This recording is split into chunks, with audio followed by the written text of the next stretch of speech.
Good morning to all students in this video class and welcome. And the topic was same working of institutions.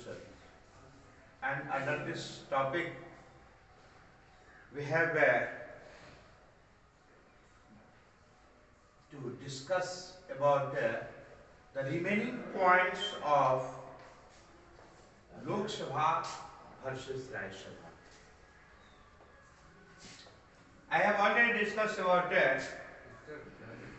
first and second.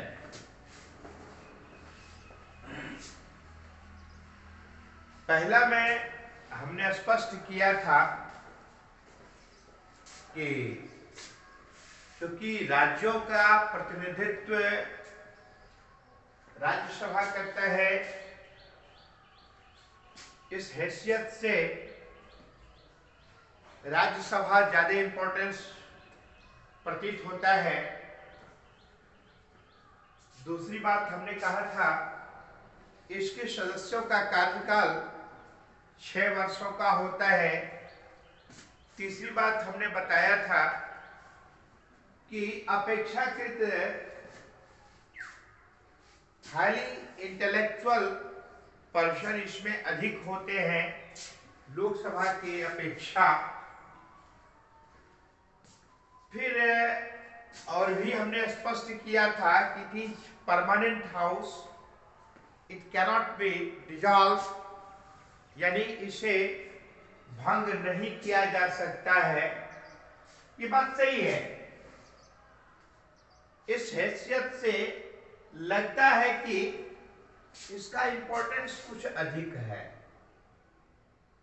लेकिन यदि हम गौर करें, अनुभव करें, तो लगता है कि प्रायः लोकसभा ही राज्यसभा की अपेक्षा अधिक महत्वपूर्ण और प्रभावी है। इसमें जहां तक धन विधेयक का प्रश्न है, इसमें फाइनल अथॉरिटी लोकसभा ही होते हैं। जैसे कल भी हमने स्पष्ट किया था कि कोई भी प्रपोजल को पास होने के लिए दोनों ही सदनों का, यानी upper house and lower house का बहुमत आवश्यक होता है। किंतु धन विधेयक से संबंधित जो भी मामले आते हैं वो पूर्ण रूप से नियंत्रण में होता है लोकसभा के नियंत्रण में। इसीलिए लोकसभा बहुत प्रभावी सदन माना जाता है। साथ ही साथ धन विधेयक में राज्यसभा केवल इतना कर सकता है कि यदि उनकी चाहत नहीं है उसको पास करने की, वो विरोध कर सकता है या फिर उसमें सुझाव के लिए कह सकता है। किंतु ऐसा नहीं है, वो विरोध भी करेगा तो भी वो पास मान लिया जाएगा।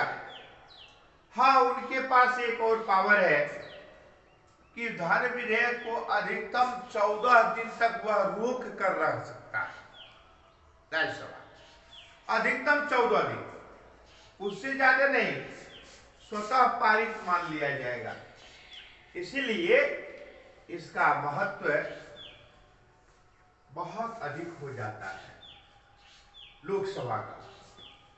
और सबसे महत्वपूर्ण बात क्या है, जो बेहद प्रभावी तथ्य है, मैटर है, वह है the Lok Sabha controls the council of ministers. Lok Sabha he council of ministers को नियंत्रण में रखता है, कंट्रोल में रखता है। And only a person who enjoy the support of the majority of the member in the Lok Sabha, यानी केवल वही व्यक्ति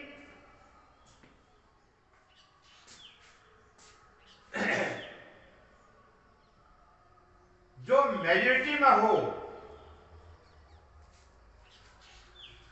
उसी में से कोई प्राइम मिनिस्टर अपॉइंट हो सकता है। ये राज्यसभा में इस प्रकार की बात नहीं है, यानी only a person who enjoy the support of the majority of the members in the Lok Sabha is appointed the prime minister.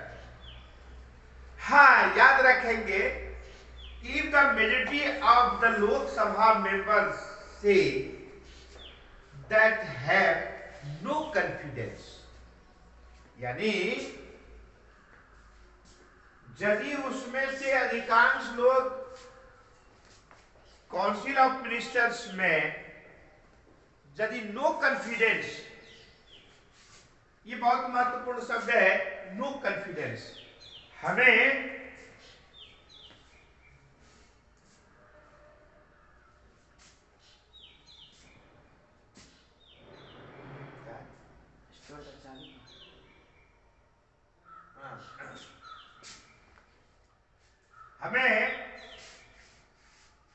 इस मंत्रिपरिषद में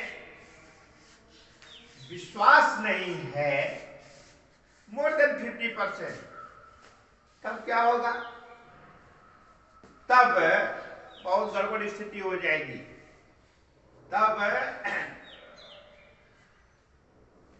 the Lok Sabha members that they have no confidence, उन्हें विश्वास नहीं है सदन में, परिषद में, मंत्रिपरिषद में, the council of minister.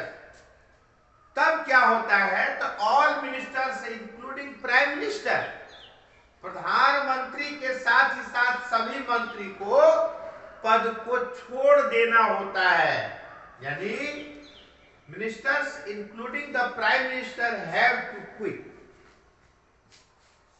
But Rajya Sabha have no doesn't have this power, लेकिन राज्यसभा में इस प्रकार का अधिकार नहीं है। ठीक है, तो इस हैसियत से यदि हम देखते हैं तो लोकसभा का बहुत अधिक प्रभाव होता है, बहुत अधिक महत्व होता है। इस जो बेहद अन्य जो बात हमने पॉइंट्स गिनाया था राज्यसभा की विशेषता के बारे में, वो बहुत महत्वपूर्ण नहीं है एक आध पॉइंट्स को छोड़ के, किंतु इसमें जो 2-3 पॉइंट्स है वाइटल पॉइंट्स है, बहुत महत्वपूर्ण है, बहुत प्रभावी है। इसीलिए सामान्य रूप से बच्चों के मन मस्तिष्क में विचार आता है कि निश्चित रूप से लोकसभा बहुत ज्यादा पावरफुल होता है। मिनिस्टर बनना, प्रधानमंत्री बनना, मंत्रिपरिषद, ये सारे के सारे कार्यों पर लोकसभा का ही नियंत्रण होता है।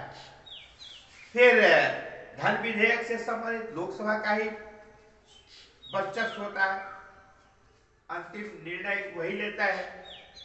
तो इस हैसियत से लोकसभा ज्यादा महत्वपूर्ण होता है। तो इस तरह हम लोगों ने देखा कि कहीं पर राज्यसभा का ज्यादा महत्व रहता है, तो कहीं पर लोकसभा का। ओवरऑल लोकसभा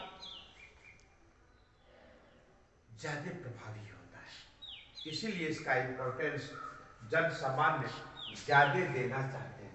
तीसरी बात क्या है कि इसमें जनता डायरेक्ट चुनकर मेंबर को भेजती है, यह और भी प्रभावी बना देता है। यही कारण है कि सामान्यतया लोग लोकसभा को बहुत अधिक महत्व देने लगते हैं, किंतु राज्यसभा का भी महत्व है। इनके महत्व को नजरअंदाज नहीं किया जा सकता है। निष्कर्ष के रूप में हम ऐसा कह सकते हैं। तो आज की कक्षा में इतना ही। आगे फिर हम जो आगे का अंश है उसको एक आध क्लास में क्लियर करते हुए उसको समाप्त करेंगे। तो और उसके बाद लास्ट टॉपिक रहेगा जो मुझे लगता है कि एक सप्ताह में हुआ भी डेमोक्रेटिक राइट्स जो है उसको मैं फाइनल कर दूंगा, तो सिलेबस समाप्त माना जाएगा। आज इतना ही, धन्यवाद।